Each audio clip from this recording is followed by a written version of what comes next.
Good afternoon! Nakikita no ba o napapansin niyo ba o di ba napakagandang pagbasda ng sunset? Nasa Cebu City nga pala ko at that time. Tapos eto yung medyo mataas-taas kasi ang napwestuhan ko at that time kaya na-captured ko talaga ang moment na ganito as in na miss talaga ako niyan.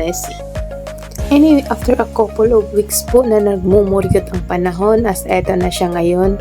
Nakaka-relax, nakakapanatag sa loob na finally na gumaganda ng panahon. Ang hirap naman kasi pag nagmumuryot ang panahon tapos ang service ko papasok ng trabaho, papasok at pauwi is nakamotor.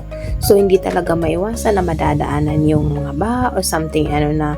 Tapos lately pa napaka-unpredictable pa ng weather. Minsan maliwanag pero yung ambon, yung pinong ambon nandun. Anyway, nare-relax ba kayong pagbasa ng video na to? Kasi kung sa ako, relax na talaga ako. Salamat!